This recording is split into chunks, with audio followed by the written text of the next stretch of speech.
할렐루야. 오늘도 하나님의 사랑과 은혜가 우리 가운데 풍성히 넘치기를 소망합니다. 여름이 시작되기 전에 다이어트를 시작을 했어요. 음, 작년에도 제가 재작년부터 다이어트를 해서 한 20kg 살을 뺐었거든요. 그러다가 이제 제가 방심을 하고 작년 여름부터 다이어트를 중지를 하고 방심을 했더니 다시 10kg가 찐 거예요. 요요가 온 거죠, 뭐. 한 10kg가 다시 찐 거예요. 20kg 뺐을 때 다시 살찌지 말아야지 하고서는요, 옷을 막 버렸었어요. 막 양복도 버리고 막 그랬더니 여름에 10kg 찌고 나니까 올 여름에 입을 양복이 없는 거예요. 그래서 제가 올해 여름에 양복을 한 번도 안 입었거든요. 근데 이제 이번 주에 이제 광고했다시피 평신도 수련회가 있는데, 평신도 수련회 양복은 입고 가야 될 것 같아서 집에 있는 유일한 양복은 20kg 뺐을 때 맞는 양복이라, 이 옷에 맞춰서 살을 좀 빼야 되겠다 해서 다이어트를 시작을 했어요. 근데 아직 목표한 만큼 빼지를 못해서 큰일입니다. 아직 입어보진 않았는데 한번 집에 가서 이따 한번 입어보고 맞는지 좀 한번 시도를 해보려고 그래요. 여러 다이어트에 여러 방법이 있잖아요. 여러 가지 방법이 있는데 뭐 식이요법도 있고요, 운동도 있고, 약도 있고, 뭐 여러 가지 있는데 결국 중요한 거는요, 음식 조절인 것 같아요. 음식을 많이 먹으면 안 되는 것 같더라고요. 밤에 먹으면 안 되고, 야식 먹으면 안 되고, 간식 먹으면 안 되고요. 살을 뺄 때도 제가 음식 조절을 했는데, 제가 20kg 빼고 나니까요, 그동안 먹지 못했던 음식들, 막 먹고 싶은 음식들이 많으니까, 막 식욕이 폭발을 해서 막 먹게 되더라고요. 그러다 보니까 이제 다시 10kg가 찐 거예요. 식욕을 억제한다는 게 참 쉽지가 않습니다. 지금도 이제 다이어트 하면서 인제 지금 이제 먹는 걸 또 자제하고 있어요. 잘 안 먹고 지금 살을 빼고 있습니다. 이 먹는다라고 하는 게 그런 식욕이라고 하는 거, 먹는다라고 하는 게 참는 게 쉽지가 않아요. 그러니까 인제 다이어트를 자꾸 실패를 하는 거죠. 왜 그런가 보면은요, 이 먹는다라고 하는 게 사람에게 있어서는요, 가장 기본적인 욕구이기 때문에 그래요. 그리고 이것은 또한 사람이 이 있어서 생존 욕구와 생존하고 직결되는 욕구이기 때문에 그렇습니다. 사람에게는 많은 욕구가 있는데 그 가운데서도 가장 기본적이라고 할 수 있는 게 바로 이 식욕, 먹는 거라는 거죠. 우리 삶의 문제도요, 사실은요, 삶의 많은 문제도 결국은 먹고 사는 문제잖아요. 가장 기본적인 거는 먹고 사는 문제더라는 거예요. 잘 먹고 잘 살기 위함이라는 거죠. 식욕이 가장 기본적인 욕구, 생존과 관련되기 때문에. 그래서 사람의 생존 위험 앞에서 인간은요, 자기 자식까지 잡아먹더라라는 거죠. 그래서 성경을 보면 북이스라엘이 아람 나라에 둘러싸여 있을 때, 그 사마리아 도성이 아람의 군대에 둘러싸여 있을 때 자식들을 잡아먹는 일들이 성경에 기록되어져 있고, 예루살렘이 바벨론 군대에 둘러싸여 있을 때 자녀들을 잡아먹는 그런 일들이 성경에 기록되어져 있다라는 거예요. 인간의 식욕은 그 배아파 낳은 자식까지도 잡아먹는 그런 끔찍한 일을 만들어낸다라는 거죠. 제가 중국에 살 때, 중국이라는 나라가요, 음식 문화가 참 다양해요, 중국이. 그 중국 나라에 먹거리 문화가 빠지지 않는데 이런 농담이 있어요. 중국 사람들은 뭐든지 먹는다라고 해서 나온 이야기가, 그 특징 가운데 하나가 뭐냐면, 중국 사람은 4발 달린 것 가운데는 책상 빼고는 다 먹고, 날개 달린 것 가운데는 비행기 빼고는 다 먹는다, 뭐 이런 얘기가 있어요. 중국 사람들이 뭐 온갖 걸 다 먹는다라는 이야기죠. 근데 사실 보면 중국 사람들 먹는 거 다양하긴 하지만, 제가 볼 때는 근데 우리나라보다 다양한가? 나물 같은 걸 볼 때는 우리나라가 훨씬 더 다양한 것 같아요. 우리나라만큼 나물이 다양하고 나물 반찬 수가 다양하고 풀들을 많이 먹는 나라가 있을까라는 생각을 갖게 돼요. 우리나라 참 나물을 많이 먹잖아요. 가끔 한정식 같은 데 가서 먹다 보면은요, 사실은 저는 젓가락 가지도 않는 수십 개의 막 반찬 가짓수는 많은데 한 번도 먹지 않는 나물들이 막, 저희 우경이 같은 경우는 절대 쳐다보지도 않을 고기만 먹거든요. 나물은 뭐 음식으로 생각도 안 하는, 뭐 절 닮아서 그러는데 저도 옛날 어렸을 때 그랬으니까요.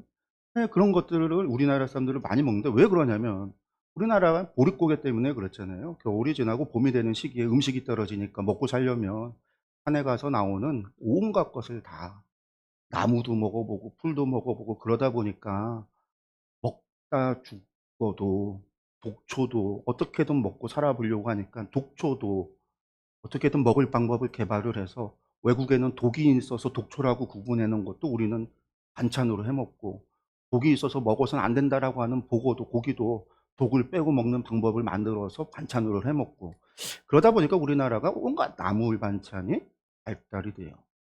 그렇습니다. 먹는 문제, 식욕은 사람에게 있어서 가장 기본적인 욕구예요. 생존의 기본 욕구입니다. 이 문제만 해결이 되면 정말 아무 걱정 없이 살 수 있을 것 같아요.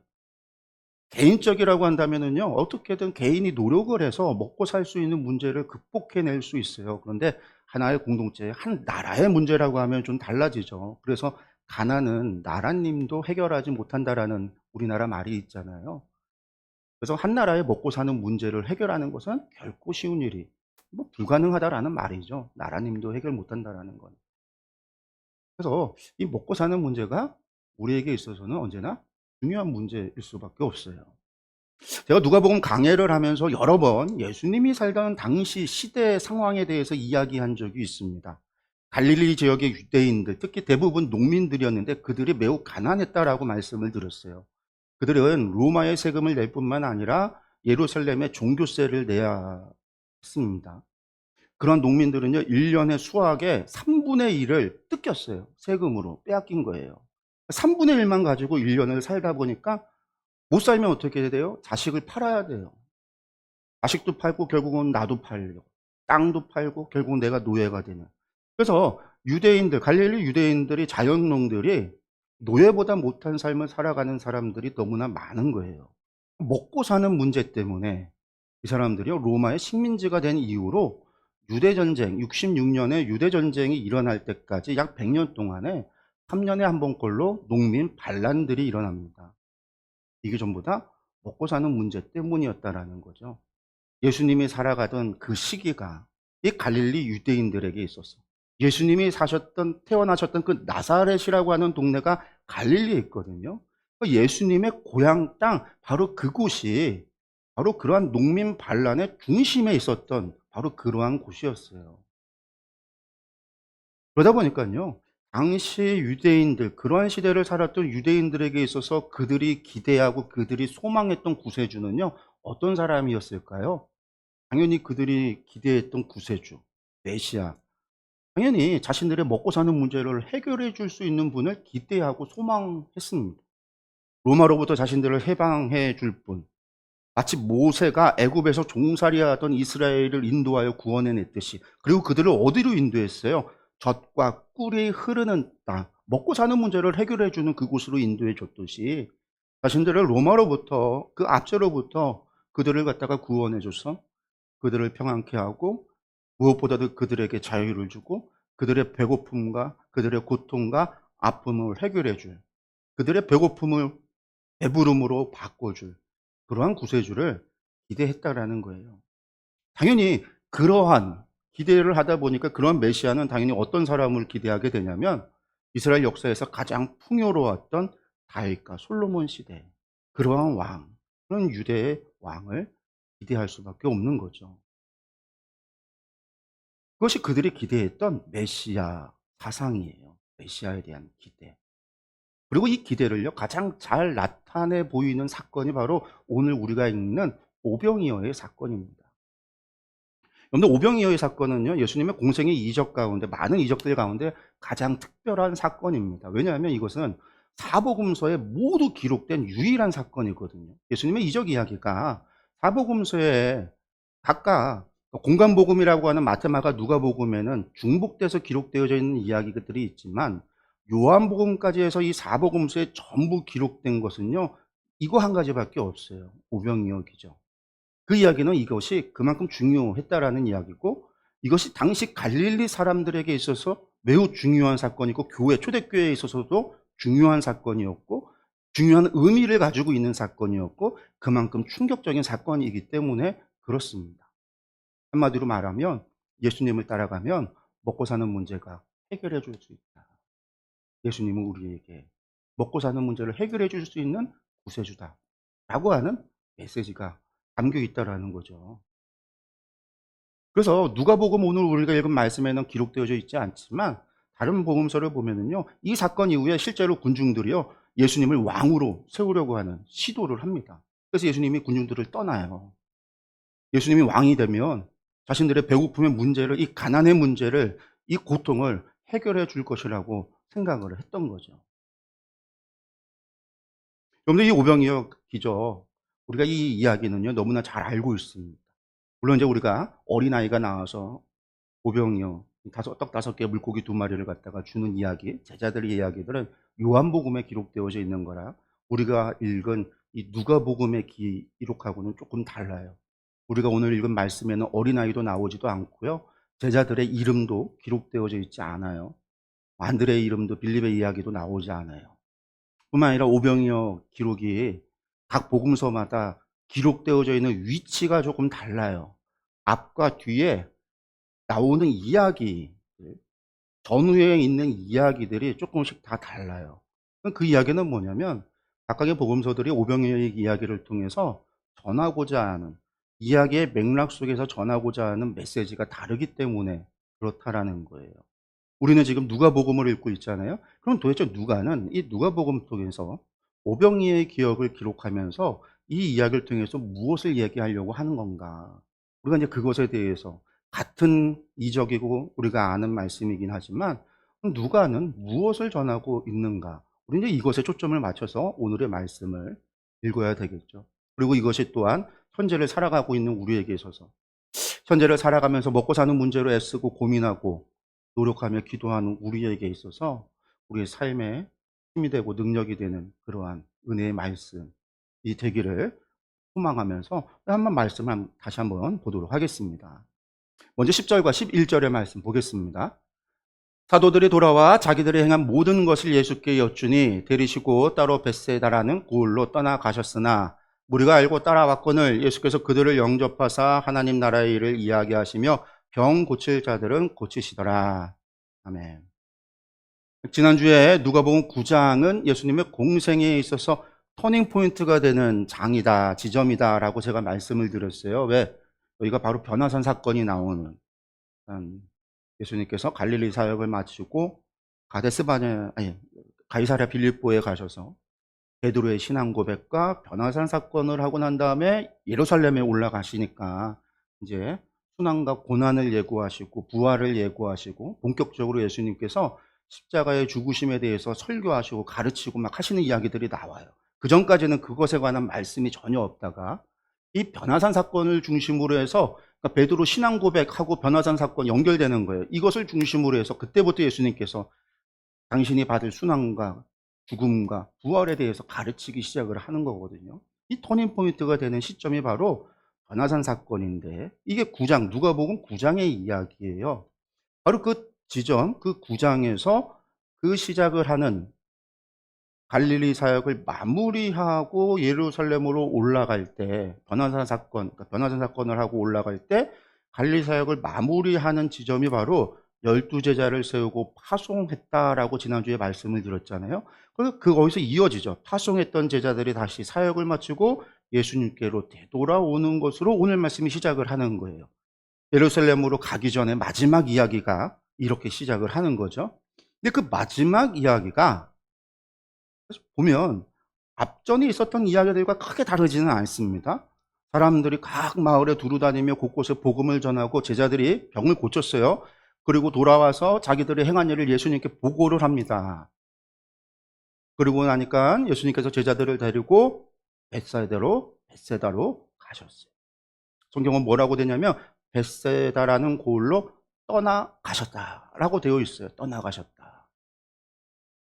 예수님께서 갈릴리 사역을 하는 동안 주로 머무셨던 곳이 어디냐면 가버나움이거든요. 성경을 읽어보면 가버나움에서 제자들을 파송한 것으로 우리가 이해할 수가 있는데, 가버나움은 어디예요? 베드로와 안드레의 고향이고 야고보와 요한의 고향이에요. 그들을 제자로 불렀던 곳이란 말이에요. 그리고 마태를 제자로 삼았던 것도 가버나움이에요. 그럼 가버나움의 위치가 어디냐? 갈릴리 호수로 보면 북쪽에 있는 곳인데, 근데 갈릴리 호수가요, 그냥 호수가 아니에요. 갈릴리 호수를 딱 생각을 하시면은요, 12시에서 6시, 북과 남을 생각을 할 때 북쪽으로는요 헐몬산이 있고, 헐몬산에서부터 물이 흘러서 강이 돼서, 이게 요단강, 그것도 요단강이에요. 강이 흘러서 갈릴리 호수에 머물고, 갈릴리 호수에서 남쪽 6시로 다시 이게 물이 흘러서 강이, 요단강이 흘러가서 사해 바다에 가서 이제 머무는 거예요. 거기선 더 이상 흘러가는 곳이 없는. 그러니까 갈릴리 호수는 입구가 있고 출구가 있어요. 입구가 12시, 출구가 6시. 그러니까 위로도 강이 있고 아래도 강이 있어요. 동과 서를 나누어 있거든요. 그러니까 가버나움은 북쪽에서 서쪽에 있는 거예요. 그럼 갈릴리 바다의 서쪽은 유대인들이 사는 갈릴리 지역인 거고, 갈릴리 호수의 동쪽은 골란고온, 바란 지역, 이방인 지역이라고 그랬잖아요. 그럼 벳세다는 어디냐? 벳세다는 동편에 있는 지역이에요. 동편에. 그러니까 가버나움에서 갈릴리 지역에서 이 벳세다로 가기 위해서는요, 무조건 배를 타고 가야 되는 거예요. 예수님께서 떠나가셨다라는 얘기는요, 지금 제자들과 함께 배를 타고 가신 거예요. 성경에 기록되어 있지 않지만 배를 타고 가신 거예요. 왜 그랬을까? 아마도 많은 사람들이 모였을 거예요. 예수님께서 제자들을 발송하셨지만 예수님께서도 계속 계셨으니까 예수님께로 찾아오는 사람들도 있었을 것이고 병자들도 있었을 것이고, 제자들이 가서 복음을 전하고 병자들을 고치니 그 제자들을 따라서 찾아온 사람들도 있을 것이고, 그래서 수많은 사람들이, 구름 같은 사람들이 예수님을 만나려고 제자들을 따라서 마치 피리 부는 사나이처럼 뒤에 줄줄줄 따라서 예수님께로 오니, 제자들이 예수님 앞에 보고를 하는데 예수님이 그 많은 무리를 보고 배를 타고, 한마디로 말해서 도망가셨다라고 하면 좀 뭐하지만 제자들과 함께 따로 시간을 가지려고 동편으로 가셨다.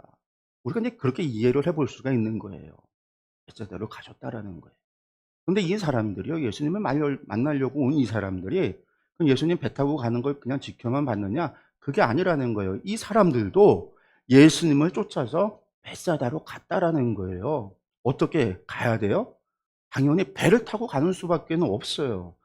갈릴리 호수를 건너던, 아니면 요단강을 건너던, 북쪽에서 강을 건너가던, 아니면 호수에서 배를 타고 가던, 어쨌든 배를 타고 건너야지만 이 갈릴리에서 벳세다로 갈 수 있는 거예요. 그러니까 이 사람들이 주변에서 배를 구해서 배를 타고서는 벳세다로 넘어가기 시작을 하는 거죠. 근데 그 땅이 어떤 땅이라고요? 갈릴리 호수 동쪽은 이방인 땅이에요. 이방인 땅이라고 한다면 그 땅은 어떤 땅이에요? 부정한 땅이에요. 이방인이 사는 땅은 부정한 땅이에요. 이방인들은 부정한 사람들이에요. 그들이 먹는 음식은 부정한 음식이에요. 그 사람들이 키우는 가축 가운데는 부정한 가축이 있어요. 돼지 같은 것들도 있어요. 근데 이 사람들이요, 예수님을 만나기 위해서 그 땅이 부정한 땅이라 할지라도요, 그 앞에 호수가 가로막고 있다 할지라도요, 그 앞에 강이 있다 할지라도요, 이들이 예수님을 쫓아갔다라는 거예요. 성도 여러분, 예수님을 따르기 위해서는요, 이러한 열심이 있어야 돼요. 신앙이라고 하는 것은요, 뜨거운 열정이 있어야 합니다. 예수님을 따르기 위해서 호수를 건너고 강을 건너는 열정이 있어야 돼요. 예수님을 따른다라는 것은요, 언제나 형통한 길만 있는 것이 아닙니다. 여러분들, 예수님을 따른다라는 건요, 그 앞에 장애가 있을 수 있다라는 거예요. 호수도 있을 수 있고요, 강이 있을 수 있어요. 호수를 건너다가 풍랑을 만날 수도 있어요. 그러나 그 모든 것을 이겨내고 가야 하는 거예요. 그러한 어려움을 이겨내려면요, 열정이 있어야 되는 거예요. 그래서 믿음의 열정, 신앙의 열정이 구원받은 사람의 증거라고 이야기를 하는 거죠. 물론 여러분들, 모든 열정이 구원의 증거는 아닙니다. 그러나 믿음은 우리에게 주님을 따르게 하는 열정을 우리에게 주어집니다. 우리 삶에 주님을 따르는 열정, 주의 말씀에 순종하고자 하는 열정이 있는지를 우리가 되돌아봐야 돼요. 그 열정은요, 우리가 주님을 따른다라고 하는 것의 열정이 우리가 주님을 만났을 때 제일 먼저 나타나는 거예요. 그래서 나타나는 변화가 뭐예요? 예배드리고 싶은 열정. 그래서 예배에 막 참여를 하고, 말씀을 보고 싶은 열정, 성경을 막 읽고, 기도하고 싶은 열정, 그래서 교회 와서 부르짖어 기도하는 것. 여러분들, 이러한 것들이 우리 삶에 있어서 나타나는 신앙의 열정이에요. 그러한 열정이 있을 때 우리가 주님을 따라갈 수 있는 거예요. 우리가 주님을 따른다라고 이야기할 때 제일 먼저 회복해야 될 것이 있다라고 한다면요, 이런 열정이에요. 아, 주님 저기 계시는구나. 그래, 주님 저기 계셔. 주님은 저기 계시고 나는 여기 있고. 그가 아니라 저기 계시면 내가 저기로 가야지. 가고자 하는 열정. 혹여나 우리 가운데 지금 열정을 잃어버린 분들이 계시다라고 한다면요, 무엇보다도 이 열정이 회복되기를 위하여 기도하기를 소망합니다.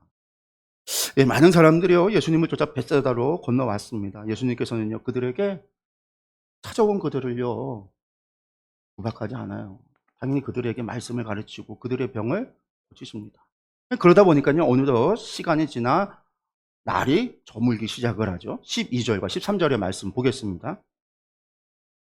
날이 저물어 가매 12사도가 나와 여짜오되 무리를 보내어 두루 마을과 촌으로 가서 유하며 먹을 것을 얻게 하소서. 우리가 있는 여기는 빈들이니이다. 예수께서 이르시되 너희가 먹을 것을 주라 하시니 여짜오되 우리에게 떡 5개와 물고기 2마리밖에 없으니 이 모든 사람을 위하여 먹을 것을 사지 아니하고서는 할 수 없사옵나이다 하니. 예, 날이 저물어 갑니다. 문제가 생긴 거예요. 날이 저물어 가니까요, 이제 그만 해산을 해야 해요. 아니면 마을로 가서 숙식을 해결해야 합니다. 근데 예수님께서 마을로 갈 생각을 안 하시니까, 그러니 제자들이 예수님께 이야기를 하는 거죠. 무리를 보내서 예수님, 스승님, 선생님, 숙식을 해결하도록 이제 그만 해산시키시죠. 그렇게 얘기를 하는 거예요.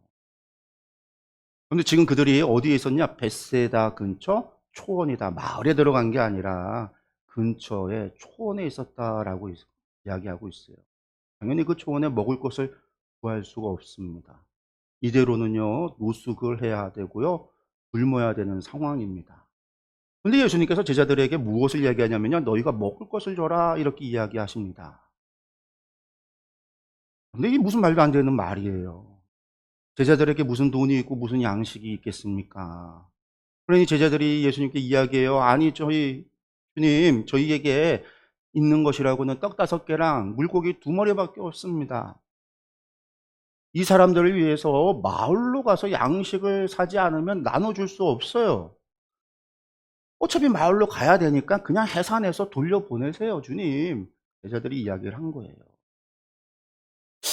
성도 여러분, 제자들의 이야기가 상식적인 이야기입니다.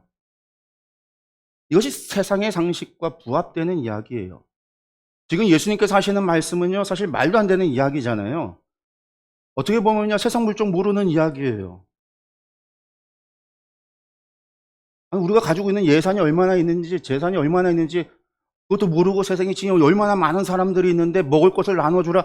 아니, 주님 이거 선생님 너무 하신 거 아니에요? 이야기할 수 있는, 지금 여기가 거기다가 이방인 땅인데 사실 이방인 땅 벳세다 이방인 마을이에요. 거기에서 유대인들이 먹을 수 있는 정결한 음식을 도대체 어디서 구해요, 이걸?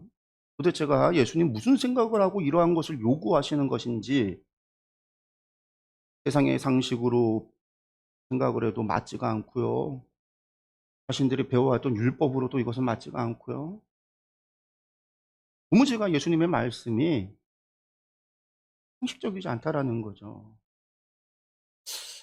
사람들이 오니까 가버나움에서 배 타고선 벳사다로 넘어온 것도 이상한데 이 이방 땅 마을에서 음식 구해야 하는 상황도 지금 불만인데 지금 자신들에게 음식을 나눠주라고 하는 것도 이상하다라는 거예요.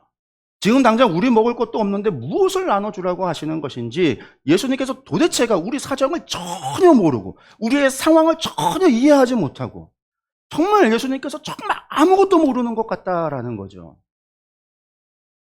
근데 재미있는 것은요, 성도 여러분, 우리가 신앙생활 할 때 우리가 이러한 기분이 들 때가 있어요. 도대체가 꽉 막힌 상황이 접할 때가 있다라는 거예요. 대부분은요, 하나님께서 침묵하실 때예요. 힘들고 어려운 일이 우리가 만났는데 내 삶에 문제가 있는데 기도를 해도 응답이 없어요. 답하죠, 도무지.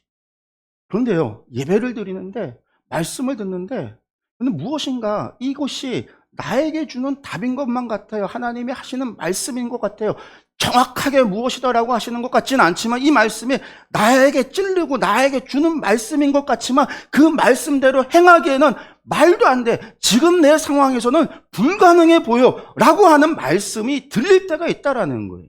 그렇게 주시는 말씀이 정말 내 상황에서는요, 정말 지켜질 수 없고, 정말 행할 수 없고, 정말 순종할 수 없는 그런 말씀을 들려올 때가 있다라는 거예요. 그러니까 이것은 정말 이건 하나님이 내 상황을 알지 못해서 하는 이야기야. 아니, 이건 하나님이 주신 말씀이 아니라 목사님이, 난 목사님이니까 저런 얘기하는 거야. 답답해. 세상도 모르고 상황도 모르고 일하는 사람들의 애환도 모르고 그러니까 저런 말 할 수 있는 거 아니야? 라고 생각할 때가 있다라는 거예요. 정말 이러면요 답답하잖아요. 어떻게 해야 될지 고민될 때가 있다라는 거예요. 이것이 기도의 응답을 받은 것인지 아닌지 헷갈릴 때가 있다라는 거예요. 말씀에 순종을 해야 하는 것인지 말아야 되는 것이 고민될 때가 있다라는 거예요. 내 상황에서 할 수 있는 것인지 아닌지 걱정이 되고요. 이거는 불가능하다라고 내가 생각하기도 하고요. 도리어 불만과 불평이 나올 때가 있다라는 거예요. 그런데 그것이 우리에게 주신 하나님의 응답이고 그것이 하나님의 말씀일 때가 있습니다. 그런데 그것이 우리에게 믿음을 요구하시는, 우리에게 순종을 요구하는 하나님의 시험일 때가 있다라는 거예요. 여러분, 우리 하나님은요, 우리의 생각보다 크십니다. 우리 하나님은요, 우리의 상황보다 크신 분이에요. 우리 하나님은요, 우리의 문제보다 크십니다. 내가 가지고 있는 것을 보기보다, 내 상황을 보기보다, 여러분들 십자가를 보세요. 십자가의 그 사랑을 보세요. 독생자를 주시기까지 우리를 사랑하신다라고 하는 그 십자가에 담겨있는 하나님의 그 사랑의 크기를 보세요. 그 사랑은요, 우리의 모든 상황과 모든 문제를 덮고도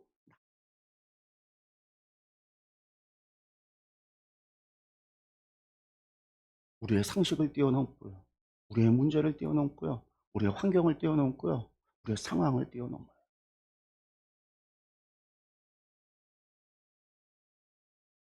제자들은요, 상식을 이야기합니다.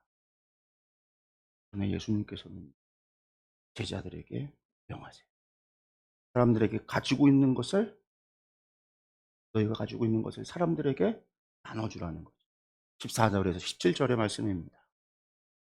이는 남자가 한 5,000명 되밀어라. 제자들에게 이르시되 때를 지어 한 50명씩 앉히라 하시니 제자들이 이렇게 하여 다 앉힌 후 예수께서 떡 5개와 물고기 2마리를 가지사 하늘을 우러러 축사하시고 떼어 제자들에게 주어 무리에게 나누어 주게 하시니 먹고 다 배불렀더라. 그 남은 조각을 12바구니에 거두니라.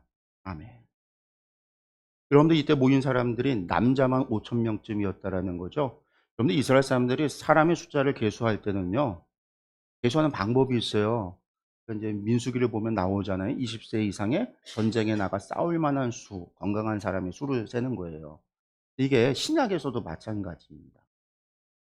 여성은 숫자를 세지 않아요. 남 집안의 소유, 남성의 소유, 아버지의 소유, 그렇게 보기 때문에 남자의 수만 세고 성인의 수를 세기 때문에 그래요. 그러니까 지금 5,000명이라는 말은 20세 이상에서 건장한 사람의 수를 이야기하는 거예요. 이 외에 20세 이하의 어린아이들, 거기에 여자와 노인과 병자들의 수를 합친다고 한다면 지금 여기 모인 사람은 5,000명이 아니라 어쩌면 2만 명 이상의 수가 모여 있었을 수도 있다라는 거예요. 어마어마한 수의 사람들이 있었던 거예요.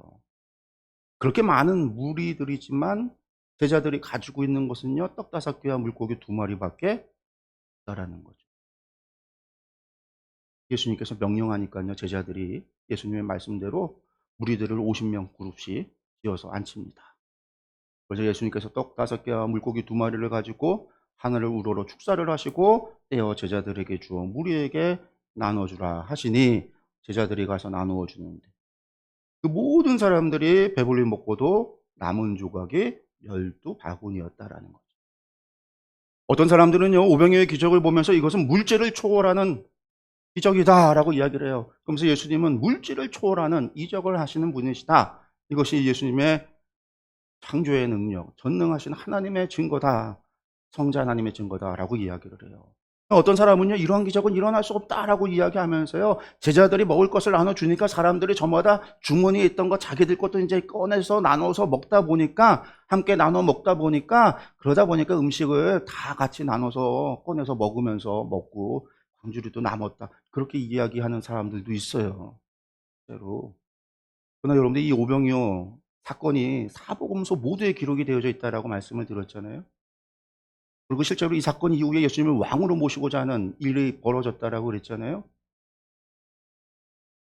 그럼 이것은요, 예수님만 따르면 먹고 살 문제를 해결할 수 있다라고 하는 그들의 욕망이 예수님을 왕으로 모시고자 하는 운동으로 표출이 된 거예요. 예수님만 모시면 우리의 병도 고쳐져, 귀신도 쫓아져, 먹을 것도 우리 해결해 줄 수 있어. 예수님만 따라가면 먹고 살 걱정이 없어. 그래, 예수님을 모시자. 이런 일들이 일어났다라는 거예요. 그러니 이 오병이어의 사건은요, 모든 복음서에 다 기록이 되어 있고, 모든 사도들이 증거하고 있고, 그리고 그 많은 사람들이 경험했던 증인들이 있었던 사건. 그렇기 때문에 이것은요, 부정할 수 없는 일어난 사건이라는 거예요. 그리고 사실 이것은요, 오병이어 사건은 여기에만 있는 게 아니에요. 물질을 초월하는 이러한 사건은요, 성경에도 나와요. 엘리야 선지자를 방문했던, 엘리사 선지자가 방문했던 그 사르밧 가부의 기름병, 끊임없이 기름이 나오는 기름병이나 엘리사 선지자를 찾아왔던 그 가부의 기름병, 거기서도 기름이 끊임없이 나오잖아요. 그것도 물질을 초월하는 거예요. 오병이어의 기적이나 그 기름병이나 다르지 않은 거예요. 그렇게 우리가 오병이어의 기적을 의심할 필요는 없어요. 예수님께서 행하신 기적이라는 거예요. 그러면 누가는 이것을 왜 이 갈릴리 사역 마지막에 기록을 하고 있을까? 바로 이 뒤에, 그러니까 바로 앞에 제자들의 파송, 그리고 이 이야기, 그 뒤에 바로 베드로의 신앙 고백, 그리고 변화사 사건을 위치하면서 이 갈릴리 사역을 마무리하는 여기에다가 이 오병이어의 사건을 두고 있는 것일까? 누가는 예수님을 이스라엘의 구세주로 증거하면서 단순히 예수님을 죄로부터 우리를 구원하시는 구세주, 예수님을 그렇게 고백하고 있는 게 아니라 그것을 떠나서 우리의 모든 문제로부터 우리를 구원해 주시는 분으로서 예수님을 증거하고 있는 거예요. 예수님은 우리의 모든 문제를 해결해 주시는 구세주, 아니 그것을 넘어서서 예수님 그분을 구원이시다, 구원 자체로서 증거합니다. 그래서 누가는요, 삭개오의 집에 예수님이 방문했는데 오늘 이 집에 구원이 임했다라고 이야기를 해요. 어린 아기 예수를 보면서 사가랴 선지자가 내가 오늘 구원을 받다라고 이야기를 해요. 예수님이 구원이다라는 거예요. 그러면서 귀신을 쫓아낼 때도 귀신에게 노임받은 사람을 향하여 내가 병이 고쳐졌다라고 이야기하는 게 아니라 구원받았다라고 이야기해요. 병들었던 자가 병 고침을 받았는데 그를 향하여 내가 오늘 구원받았다라고 이야기를 해요. 죄사함을 받은 사람에게 내가 오늘 죄사함을 받았다라고 이야기하는 게 아니라 내가 오늘 구원받았다라고 이야기를 하는 거예요. 예수님은 우리의 모든 문제의 구세주로, 누가는 우리의 모든 문제를 예수님의 구원과 연결해서 우리의 모든 문제를 해결해 주실 수 있는 구세주로서 예수님을 증거하고 있다는 거예요. 누가는 갈릴리 마지막 사역 이야기로서 이 오병이의 이야기를 통해서 인간의 가장 기본적인 문제, 욕구, 먹고 사는 문제를 해결해 주실 수 있는 분이 누구인가? 이 문제에 답을 갖고 있는 분이 누구인가? 이 문제가 칼과 총, 당시의 활과 칼이 아니라 농민들의 반기로, 군사력으로 이루어지는 일이 아니라 로마로부터의 해방이, 하나님 나라가 로마로부터의 반란을 통해서 이루어지는 일들이 아니라 예수 그리스도를 통해서 이루어진다라고 하는 것을 보여주고 있는 거예요. 요한복음의 경우에는 이 오병이어 사건 뒤에 예수님은 생명의 떡이시다라고 하는 것을 증거해요. 그러나 누가는요, 이 오병이어 사건 뒤에 베드로의 신앙 고백이 있죠. 거기서 예수님을 뭐라고 이야기하냐면 하나님의 그리스도이시다라고 고백합니다. 예수님은 메시아시다라는 거죠. 그래요, 이스라엘이 기다려왔던 메시아. 너희들이 그렇게 기다려왔던 메시아. 너희들이 그렇게 소망했던 메시아. 너희들의 삶의 문제 앞에서 그렇게 소망하고 기다려왔던 메시아. 갈릴리 농민들이 그렇게 기다려왔던, 그들의 삶의 문제를 해결해 주기를 원했던, 로마로 로마의 압제로부터의 고통받았던 그들을 구원해 줄 메시아. 예루살렘의 타락한 종교 지도자들로부터 그들을 구원해 줄 메시아. 배고픔과 병듦과 아픔과 슬픔으로부터 구원해 줄 메시아. 예수님은 바로 그 메시아, 하나님의 그리스도다라는 거예요. 사랑하는 성도 여러분, 예수님은요, 우리에게 이렇게 기도하라라고 기도를 가르쳐 주셨잖아요. 주님의 기도문, 주기도문에 일용할 양식을 구하는 기도를 가르쳐 주셨어요. 사람이 살아가는 데 있어서 가장 기본이 되는 일용할 양식을 하나님께 구하라라는 거예요. 너희의 힘, 너희 능력으로 살아가는 게 아니라 그것조차도 하나님께 구하라고 가르쳤어요. 예수님은요, 그 문제도 나에게 맡기라라는 거예요. 성도 여러분, 여러분들의 삶에 문제가 있습니까?